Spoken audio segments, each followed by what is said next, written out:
let's talk a little bit about the balance between roleplay at a table and meta conversation. Emily, would you like to lead us off? Yeah. So I think a lot of it starts with like, if we're playing a game, and the DM tells you something specifically, whether it's, you've stepped away from the party and you're seeing something, or you're having like an out of body experience or a dream or something, it is very hard as the other two players to not react to the information that we hear. So I know in some games we've taken to like texting, or I've had, people step out of the room, or I've stepped out of the room with a player to try to keep you from playing meta. But I think it is very difficult to hear everything that's going on and not react, because like I inevitably always play characters without any kind of dark or low light vision. Like consistently.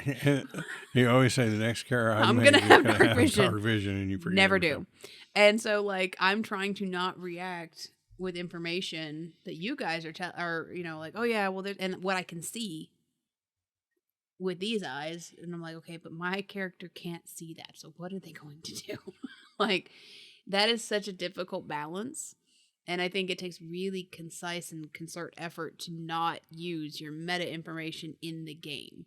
Like, it is such a hard balance to find. It's really frustrating as a DM or a GM when you have something that a player has discovered because of the way they built the character. They have great passive perception, or they have a backstory thing that you were able to hit on.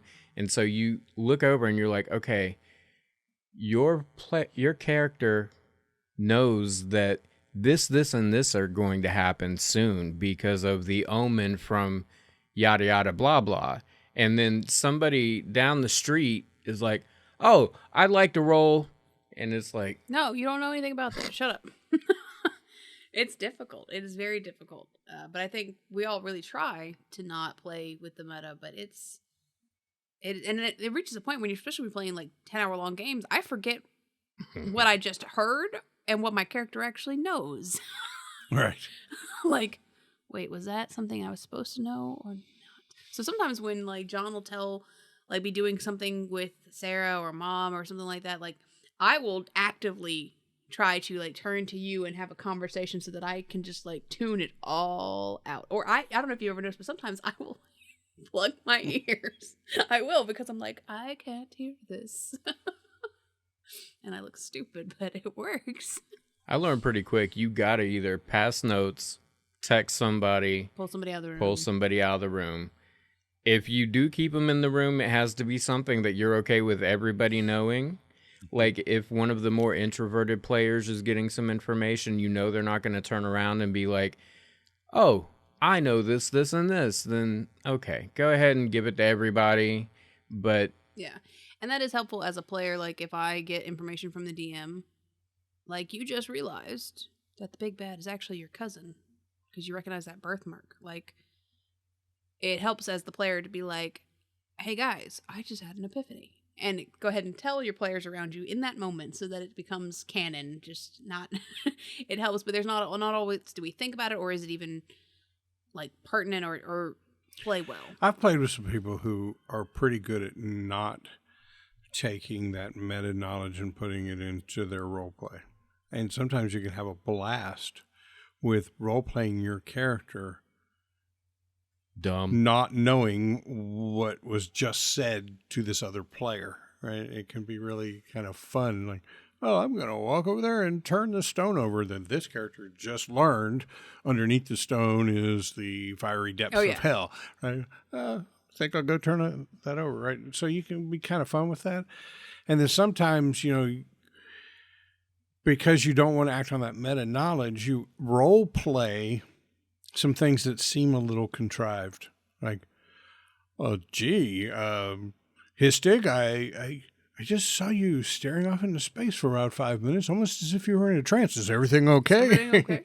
Oh, well, yes, I just had a vision, right? And so you could get it out, but it seems so contrived. Yeah. So, game I play online, we use Discord for voice, and there's a separate channel that the guy has created called Whispers, and he'll just drag somebody down into that one and which tell them what they want, or sending text message, pass notes for crying out loud, or ask everybody to leave the room. That's a little harder to do. A little. In the one shot for your birthday, Sarah had that text message change with just the three of us who weren't with the main group of people. And like I was like role playing in the text message exchange, and I had a great time with that because I got to play Marvin, the depressed robot. So like I was in the text message exchange, being like, "Why bother? I'll just fuck it up anyways." It's a really good opportunity for the character that knows something to role play their character, because say I am playing Call of Cthulhu and my character does not believe any of this shit is real.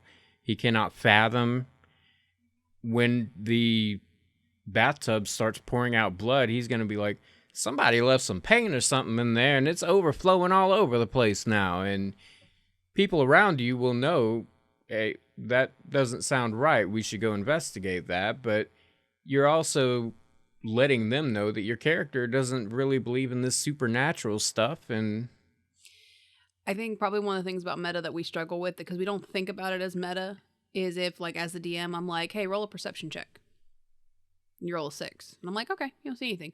You will, like me personally, I will fixate. What did I not see? What did I not see?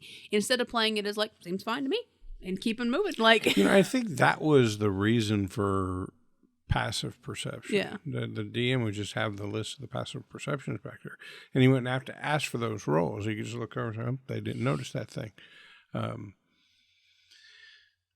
You had a character with a really high passive perception, and then at every turn, he would be like reminding people, like, "Hey, I have a passive perception of 16, so like, if there's things going on, don't forget to tell me."